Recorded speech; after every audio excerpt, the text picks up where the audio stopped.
Hey everyone, Mr. Happy here, and welcome to Mondays with Mr. Happy, aka Mr. Happy Mondays, the weekly Q&A show where you ask me questions and I answer them. I don't really have anything to announce, anything specific to say at the start of this, so I think I'm just gonna read the Patreon sponsors and then we'll get started. So anyway, for those of you who didn't know, many of the things on our YouTube channel are sponsored by people over on Patreon who have been combating YouTube's a little bit difficult monetization that's been going on over the past couple of years, specifically the mass demonetization of content, which it is on and off. Sometimes it's good, sometimes it's bad, sometimes I have hilarious stories, sometimes I'm like, why would it even be that way? But they've been supporting us over on Patreon for over a year now, and we shout them out at the beginning of every video. Of course, we have our patrons of light to start. We have Kurenai Oni and Khuja Cross from Jenova. Normally say it in the other order, but that doesn't matter too much. They've gone above and beyond in terms of their support, monetarily speaking, that is. And so for that, we honor them here. Some of their screenshots get thrown on the end as well, and we appreciate both of them very, very much. Thank you, Kurenai. Thank you, Khuja. And hopefully looking forward to continuing having your support here on the YouTube channel and on Patreon. We also have a long list of Patreon sponsors, which I did just pull over. And where did it go? Here it is. We have 3 tiers of sponsors we shout out on Stay of the Realm, other than the Patrons of Light. We have Standard, Elite, and Premium. First, we start with our standard sponsors for, did I say State of the Realm? Here on the YouTube channel, Mondays with Mr. Happy and State of the Realm. We shout out both of them. For Mondays with Mr. Happy, we'll start with our standard sponsors. Kromgar Holzborgson of Gilgamesh, Kevin, Wabatalia, Alma Elma, Dark Lumina from Jenova, Marianne, Ramil Gaming, Sabo Empire, Mizra, Red Wings of the Baron FC from Zalera, Cidus, Oreo, and Shiva, Syd Hellwind of Gilgamesh, Afro Ninja from Malboro, Cheesecake from Leviathan, That Lame Weeb, Ashen, Emiya of Cerberus, Fafarian, Rendil, Stevie-Rex, and Neon. We have our elite tier of sponsors. We have Batar Garl, we have Yufu Hikenshi on Excalibur, Scumlord, Itsumi Amarillo of Gilgamesh, Ravik, Card Dragons from Famfrit, Sigurd Drake from Balmung, Edgefair on Ultros, Jerica, Emma, Zeranek Vorg 13, Krista Izuki, Crazed Demeter from Midgard, Raijin Ventinus from Cactar, Carol, Serafina, Edelise, Senshi, Shadowlink on the Tomberry server, Dom, Asuka Wig from Jenova, Limilla Nelhah, Maker Summer, Sarah and the Fennel family, Janhyua Yotsuyu, Kifka and the Great Eagles on Exodus, Katayoshi from Khuja, Skia Symphonia from Ragnarok, Rylanator Westaus The Purple Warrior, Edric Redsteel on Exodus, Lexxie Valentine, Mantaru the Rivivus FC from Zodiac, Sour Cream and Chives from Jenova, Rynoet Chikara, Guisha Valfer of Siren, Phoenix Down FC on Goblin, and Saren from Zodiac. We also have our premium sponsors. We have Beatriz, Kazuzu, Vabatiam of Diablo, Shadow Ari of Brynhildr, Zeravire of Korwhirl, Alchemy, Shinka, Casual Heroes FC on Midgard Summer, Tatachitaka of Hyperion, Kana Azuki on Jenova, Starla on Korwhirl, Sathal, Sarah Frost from Behemoth, Holy Tabasco, Crest 015, Serenity FC on Ultras, Kat Kazuma, Ignis Farragon from Excalibur, Valestra of Fanfrit, Not Quarters from Excalibur, Krovitz Moonscar, Private Mikey, Nani Kurosami, Rudy Rudiger, Kill Hackman, Roll Jr., and Killtastic Jones. So thank you to all of our sponsors over on Patreon. So with that, hopefully quick enough intro, we can get to as many questions as possible in the YouTube comment section. And remember, if you want to ask questions for next week's episode of Mondays with Mr. Happy, you do that by asking them in the comment section below. With that, let's get started. All right, first question. The first 5 or 6 things I read were all in agreement with stuff or discussing things from the previous episode. I like that. Hello, Mr. Happy from the UK. I've asked before, so no bonus, but I'm afraid. How about a bacon sarnie? Sarnie. I don't think I've had a sarnie. And coffee, since I watched last week's show while I had breakfast. I'll take it. Sounds good to me. Just finished eating lunch, though, so I'll save it for tomorrow. Anyway, so my question is this. So I've started streaming more regularly and have a schedule post to Twitter and Instagram and getting a few viewers, which is a nice start. But my issue is I stream from the PS4, and I find when I watch back my own content, I find in places where cameras are spun fast, the quality momentarily reduces, albeit a split second. So I started thinking of going to the capture card route. The first question is ultimately, what sort of PC spec should I be going for to stream console games? It's need to be like an i7 build, or can be a little less. And second, should I hold off until I get a reasonable follower base and stick with what I have now and build a following? Well, first off, I mean, as long as you have a primary means of income, how you decide to spend that on a hobby, such as streaming, for example, is really kind of up to you. There's no dedicated formula to the whole thing. Some people choose to try and jump in a little too much early on, which is why I'd assume you'd be asking this. But as long as you have a somewhat steady income, then jumping to the capture card route shouldn't be too bad. You don't need a crazy high-end computer to run stuff like that. Just something that you'd consider adequate for gaming, and then maybe a little bit higher above that, just to make sure you have a little bit of leeway with what your computer is capable of, and then it doesn't get outdated within a year or two. An i7 build, sure, but I know people who have gotten away with less. i7 just has become more and more of a standard for that kind of stuff. As for waiting for a follower base, as long as it's not like putting you in an uncomfortable scenario, I'd say there's no point in waiting. Just make sure that when you're going the capture card route, you do need to learn how to actually use whatever your broadcasting software is, understand any audio settings it may need, understand what kind of bitrate you need to be streaming at. These are things you need to think of that aren't just, the capture card you're going to buy and attaching it to your PlayStation 4 in this case. So keep those things in mind. Make sure to research about capture card streaming, specifically looking for things like bitrate, making sure you have a good enough upload speed to achieve certain bit rates, and how to make sure it looks and sounds good, because those aren't things that are going to be there by default if you don't mess with a few settings here and there. Hopefully that's an adequate enough answer. It's a little bit ambiguous, but that's because there's not really a set answer for these kind of things. Love your content, by the way, and JP FanFest coverage was awesome. Keep up the great work. I will. I hope I get to go back. All right, question number 2, and the only reason I knew is because question, but oddly with an exclamation mark. Hey, Mr. Happy, how you doing? That's not the question, I promise. I'm doing all right. You doing all right? I'm doing all right. So I've been playing this game since the realm reborn and have been watching your content for a very long while. Thank you. I'm sure you've answered this before, but how does one start down the path of becoming a 14 content creator? A lot of streaming and content creation questions. I don't mind that at all. So my answer, it almost comes off as like a dick answer, and it's really to just start doing it. You don't really come up with a plan for that kind of thing. You kind of just think to yourself, I have an idea for a video. Don't ignore if somebody else has done it. Nobody cares. If that was the case, we wouldn't have the amazing wealth of content creators we have today if they were so concerned about other people doing something similar. We wouldn't have that. You just ignore if you've seen the idea before, whatever, and you just put your passion into a project. And if it was fun to make and you're seeing people are responding to it and you're happy with the overall response of the first one, then you do another one and then another one. And that's it. That's all it takes to be a content creator. It's just, you have to create content. It sounds self-explanatory. Like I said, it kind of sounds like a dickish answer, but it's the truth. You're never a content creator if you never create anything. So create something, and that'll set you down a path that, at the very least, you can explore and see if it was a good time.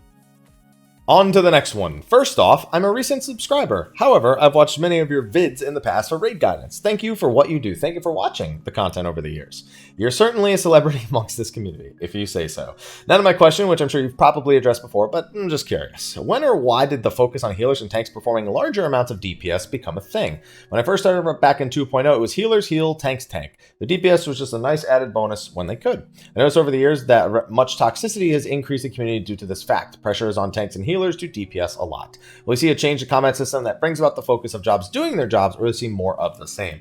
So it really began because if you go back and watch some of the early raid footage of raids in 2.0 and even going into 2.2, is you find there's a long period of time where healers in particular are just simply not performing actions. I remember going back and watching the world first video to Twintania, and there were plenty of times the healers were just sitting there not doing anything. Pop a heal if it needs to, but literally do nothing else. And you know what? ABCs always be casting. So for healers, that was a large thing. What eventually happened is we realized that if we were spending so little time actively healing with our global cooldowns, well, as soon as we had a few more off global cooldown options, wouldn't that just replace the few times we actually had to dedicate global cooldowns to healing? And sure enough, it did. Well, then if we don't need these global cooldowns on healing, or we don't need as many of them to be healing, but we always want to be casting, what are we going to do in that time? We're going to DPS. The same kind of thing went for tanks. A lot of them were sitting in tank stance, just focused on their basic combos. And then it became, why am I sitting in tank stance all this time?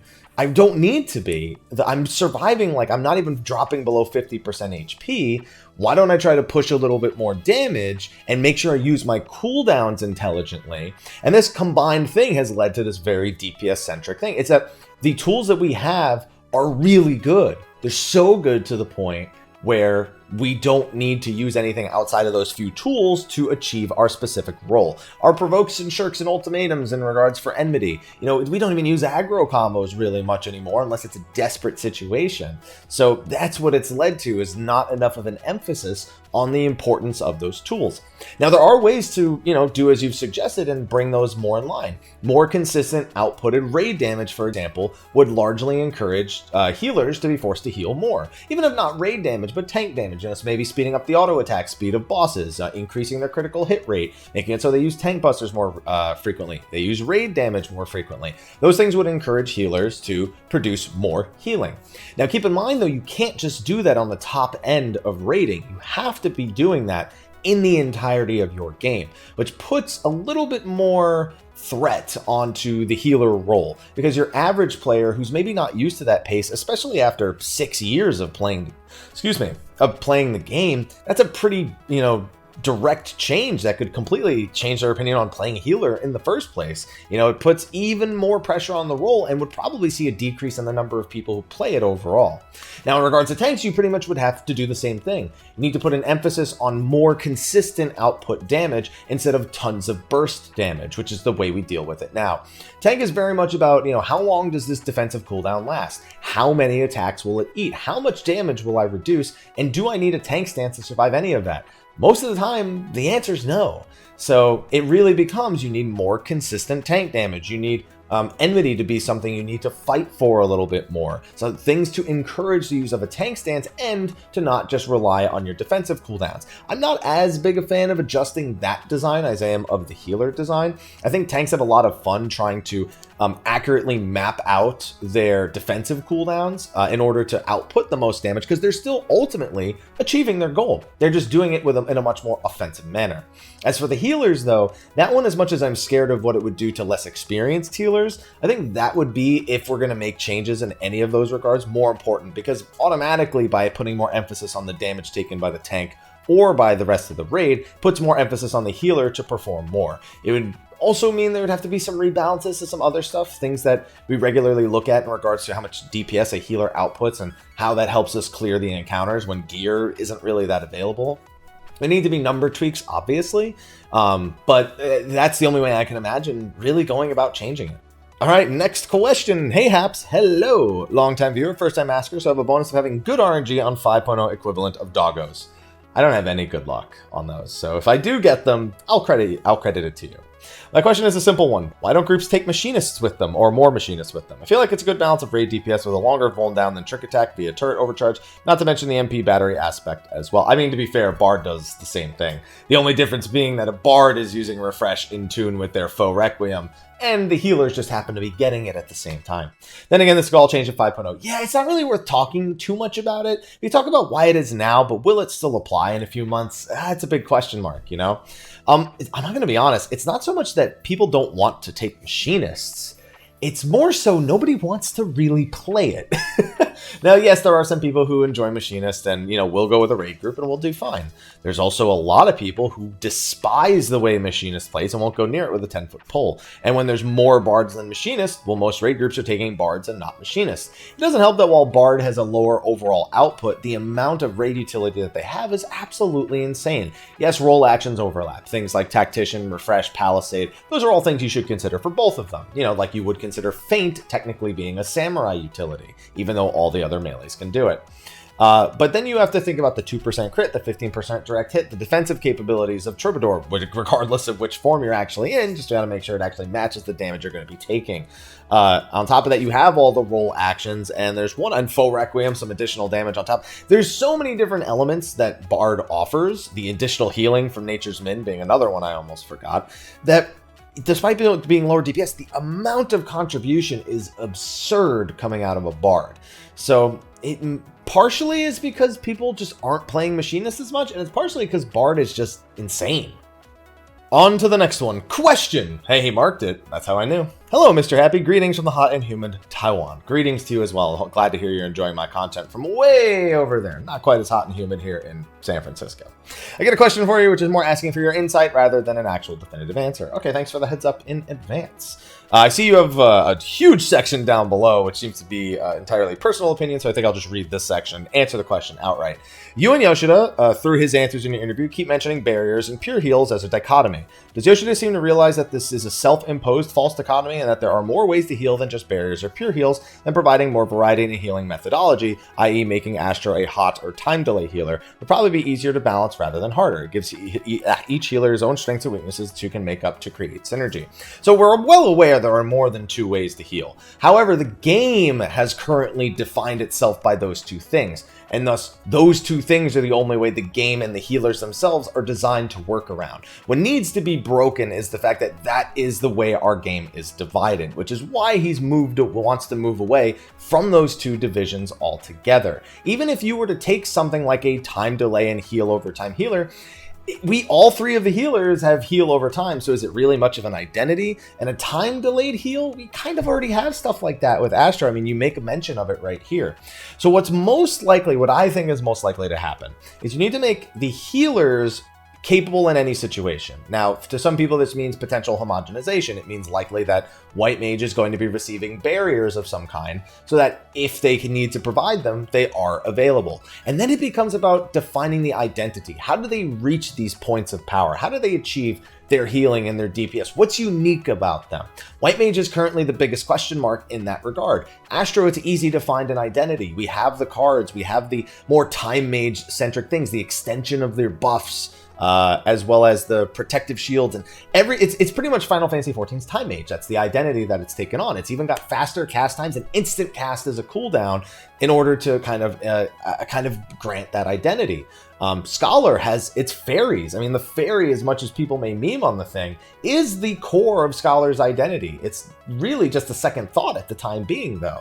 You know, it provides the tether, it provides whatever buffs you have in the embrace spam, but it hardly feels like a piece of Scholar's identity. And the shields are really the thing that Scholar gets known for. And of course, the critical hit rate increase. Always love that, especially as a monk. But White Mage, it's a big question mark, because lilies are not an identity. Plenary is not an identity. And Pure Healer, at this point, we've kind of got to accept is not a true identity for White Mage. And even if it was, it's simply not working in Final Fantasy XIV. Now, there are many ways to go about doing this. Of course, changing the way that damage is dealt allows you to change the way that healers deal with that damage. So perhaps having bosses with more variety in the ways that they deal damage, not something as simple as, you know, boss, cleave, big tank buster, and those are the three main sources of tank damage. We are starting to see that a little bit. In Omega, we do see a lot more variety of tanks in the way they actually have to approach splitting damage or both taking damage at the same time, focusing on things that aren't set which tanks they're going to target, being a little more flexible. Something I really like about O12 in particular, that fight can go two completely different ways if I could stop stuttering, based on the way that the tanks actually have to deal with certain tank busters in that fight altogether. So with that out of the way, maybe that's one thing they need to look at, is more sources of damage taken for the actual tanks in the party that warrant different types of healers. You then need to be careful, though, about those different types of healers being the go-to and the only definable choice for any specific encounter. That's what they're generally trying to avoid. You're trying to avoid a situation like in World of Warcraft, where there are specs and classes that outright won't get taken because they don't match what the fight design is or what the average fight is demanding of the group. You need to avoid that while still creating an encounter that feels unique compared to its predecessors. So with this kind of removing this division likely means making it so the healers are capable in any scenario, without giving them a set, I am a pure healer, I'm a shield healer. With that, you can then define their identity of how they access that power. Maybe it's something like the Life Bloom Resto Druids of World of Warcraft. Maybe it's something like the Discipline Priests of World of Warcraft. Maybe it's something like the Chloromancer of Rift. But once you've managed to just completely annihilate the identity of healers, or I guess completely, not the identity of healers, the identity of the role, which is pure versus shield, then you can just start to create healers with whatever identity you want, as long as they're capable in any fight. And on to the next one. Hello, Haps. Hello. I am having a good day, and I hope you're having one as well. First time asking a question, so if you read this, get a free bonus of Ishtoli and Yugiri performing the Manderville Mambo. I mean, I can make that happen in-game, but sure, I'll take it.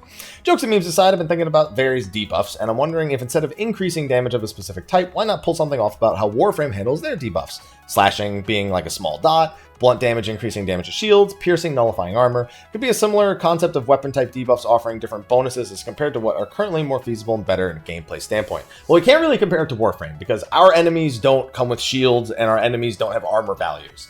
Two things you immediately have to throw out the window. So if you are going to do something along these lines, you then need to consider everything that has slashing. Essentially, you're saying we'll have a dot tied to it, an additional dot. So what is Blunt itself going to do? Well, again, enemies don't have shields, and they're probably not about to just give enemies rechargeable shields in the middle of combat. You know, I mean, to be fair, you don't generally recharge a shield unless, of course, you stop getting attacked usually in these games, but besides the point.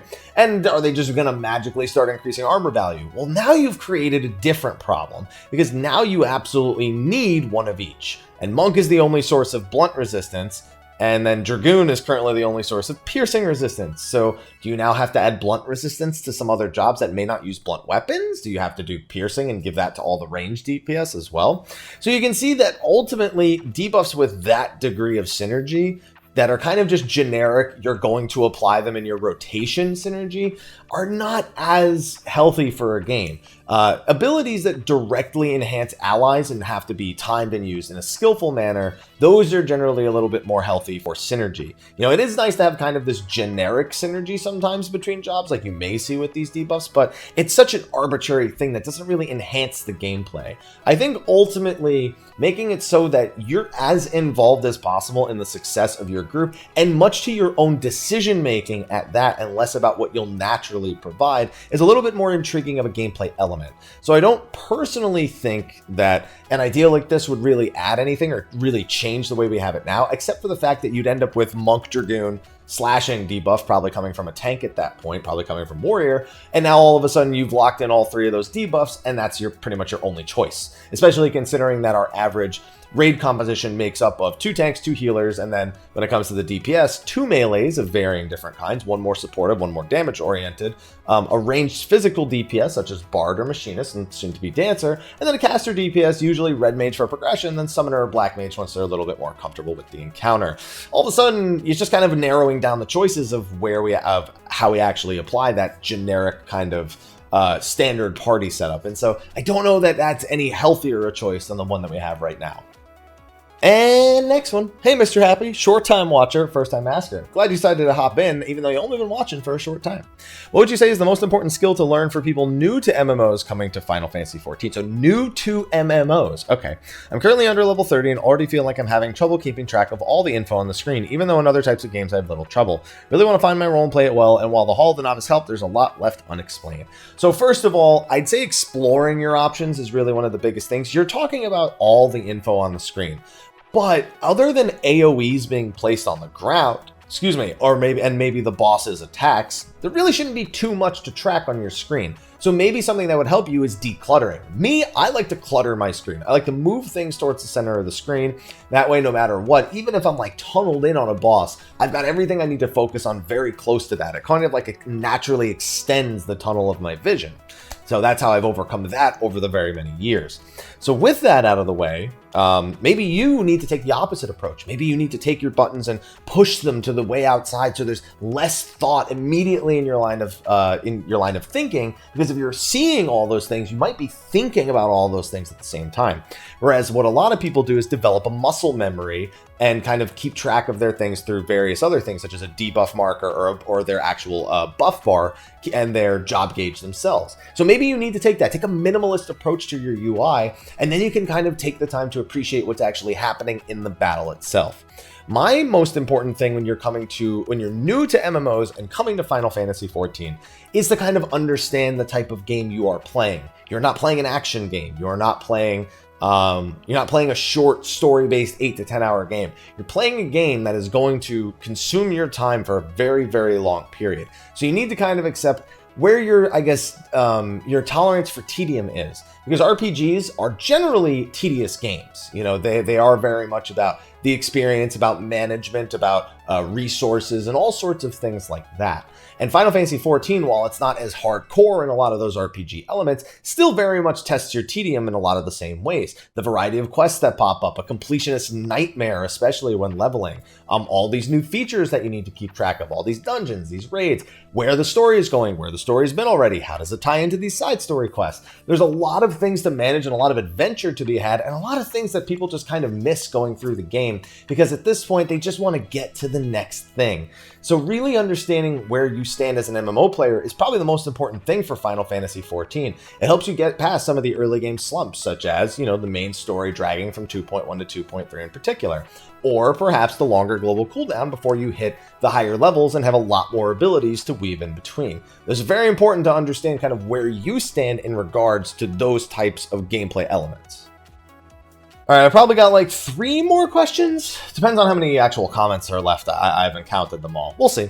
Hey, Haps, I recently started following you, and it's still pretty recent. I found your channel just prior to the NA FanFest in Vegas and learned a lot from your previous videos and streams, so thanks for that. Thank you for enjoying them.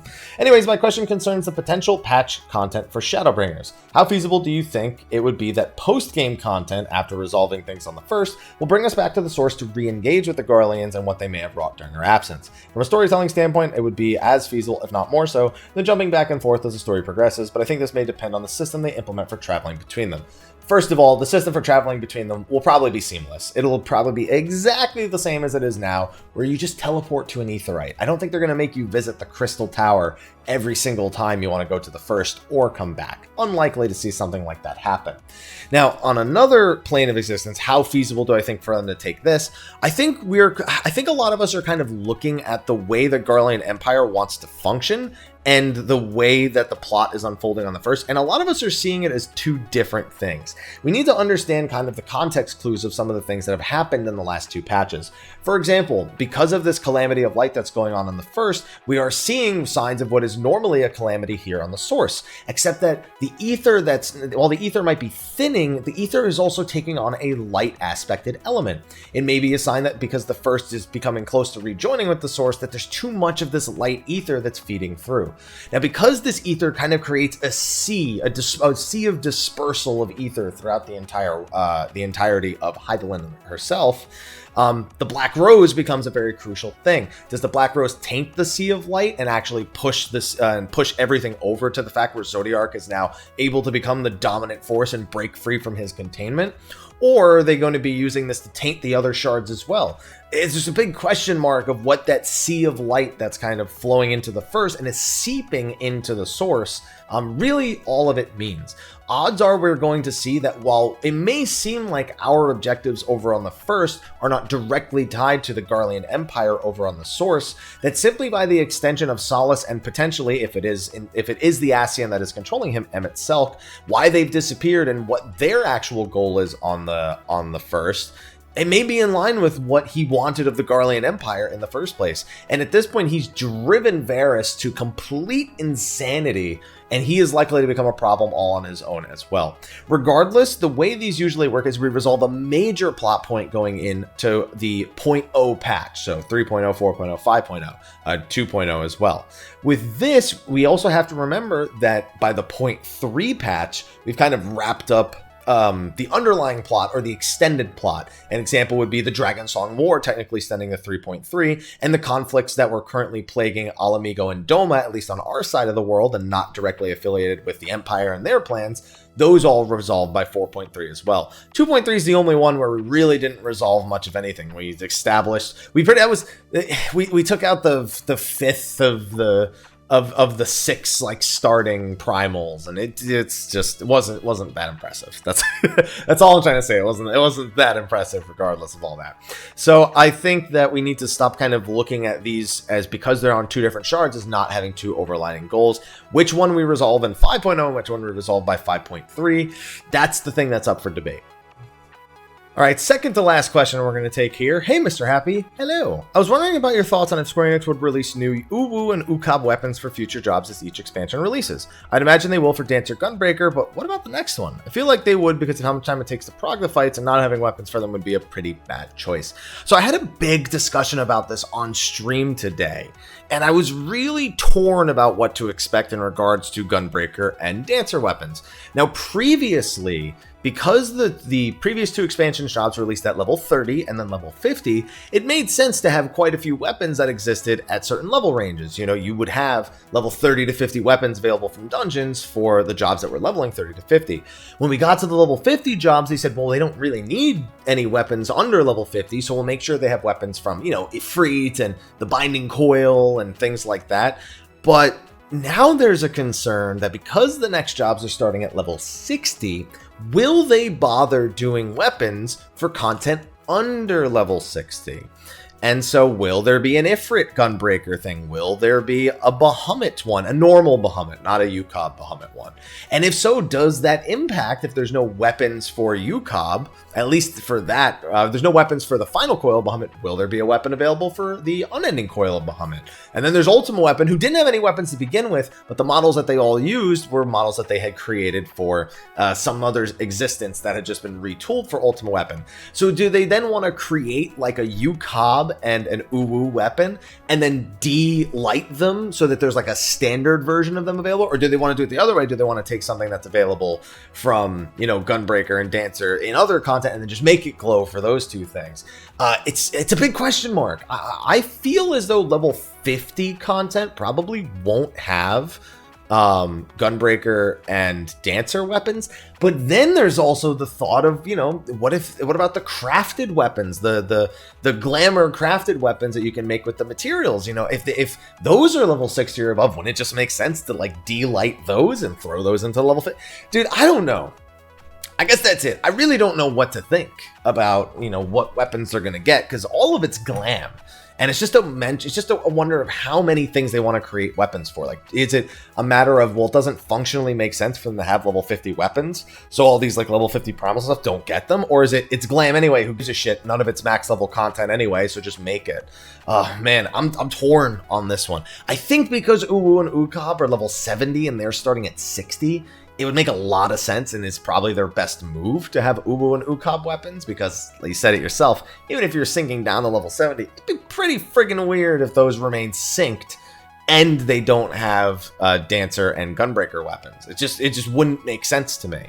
But, man, it's a tough call. I've been real stressed thinking about this one, so I think it's likely they'll have them just because that is level 70 content, but for anything level 50 or under, I'm still a bit shaky on that one. All right, I actually screened the last few questions. Man, some of y'all gave me an aneurysm trying to read some of them. It's some of you, not all of you who I didn't answer your questions, but some of you, oh man, just big think. Anyway, I got the last question. This one's the one I'm gonna take. Hola, Happy. Not my first time asking a question, but you can have your choice of coasters from the cafe, and Sly can have his tackle box. Yeah, whatever, Sly.